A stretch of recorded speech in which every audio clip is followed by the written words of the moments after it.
I said many times, we can do many things better. We can attack better. We can defend better. But overall, I think the performance was good. We deserve to win. Have you ever known, as a coach, a first half like that today? I was quite intense. We conceded the first one. Then the team continued the same way. We created many chances. Then we conceded the second one. That for me it's more about to read the moment better, because we were 1-0 down. We scored 3-1 up. We don't need to take any risk in that moment. And the action starts with Malo that take risk, and then Robert. In that moment we don't need to take risk. But the good thing is, as I said, from now on we are going to concede more goals like this. But it's just part of the way we want to play. As a coach, how difficult is in-game management when it is a game like that? Because it was end-to-end at times, wasn't it? Yeah, I think second half was much better in terms of control the game. We didn't concede nothing second half. Probably first half we conceded a bit more, also because they surprised us a little bit in the way they were playing. We prepared the pressing in different ways, so we struggled to adjust a little bit.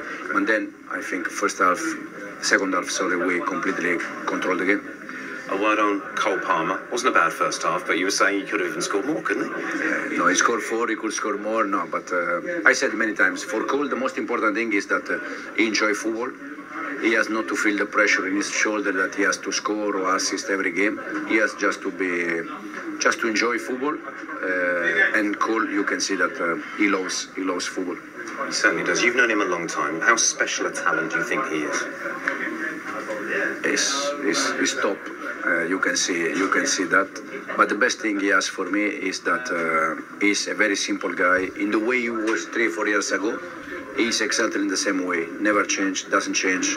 Even if he score goal, don't score goal, he's always the simple guy, very good boy, and this is the most important thing. He'll obviously get the headlines today, but elsewhere, people like Nicholas Jackson gave everything. Didn't get his goal, but what did he give to the overall team performance today? Yeah, Nicholas was attacking behind many times. He had many chances, he missed.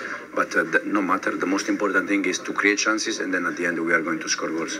Finally, we've spoken about the bond with the supporters before here at Stamford Bridge. What does a performance and a result like this do for that bond moving forward? No, the thing that they have to understand is that we need these kind of games where we also make some mistake, because it's part of our way, our process, and then at the end we win.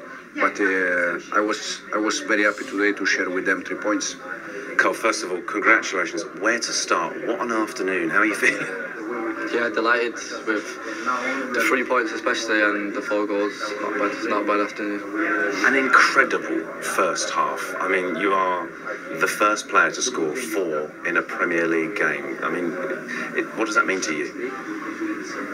Yeah, it's a good stat. I didn't even know that was true, to be fair, but yeah, I'm happy about it.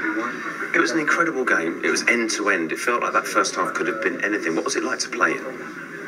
Yeah, it was a good game. Brighton are a good team. They set up well, they passed the ball about well, so we needed to be on it. The manager gave us a good game plan, and I think it worked. Obviously, they scored early. How pleased were you with the response? Because it was immediate, wasn't it?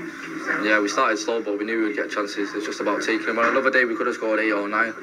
Me and myself could have scored a few more. You know, other players had chances, but yeah. It's a really good point, because before, obviously, the first goal, you hit the post, had one disallowed, then got your first goal in about 2.5 minutes. It was just blood and thunder, end to end. It was crazy. No, yeah, like I said, it was a game, exciting game, loads of chances. But yeah, we need to win more games, and thankfully we got 3 points today. 4 incredible goals, 4 very different goals. Tell us about the free kick though for the hat-trick, because that was something special. Yeah, it was. I thought it was a bit too far out, but clearly it wasn't. And where does that rank among the best you've scored? Yeah, up there, definitely. An amazing afternoon, an incredible atmosphere. What does this do for the bond between the players and the fans? Yeah, you know, the fans were top.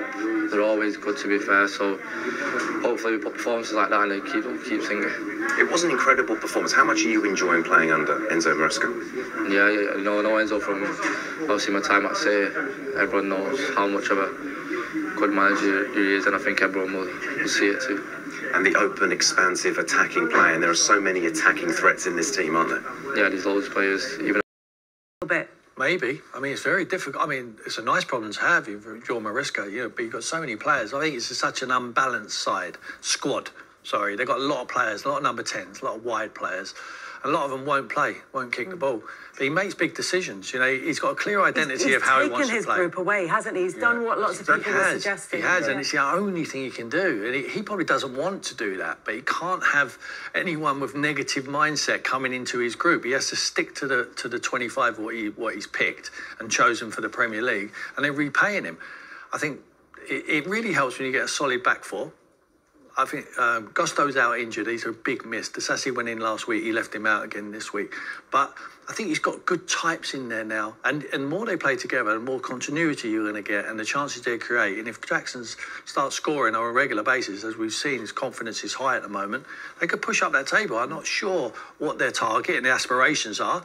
But Chelsea, you would think, over recent history, want to win the Premier League. I think they're away from doing that, but I think certainly top four should be in their target. I thought the only thing that would undermine it would be that defence, because it had been poor for a long time.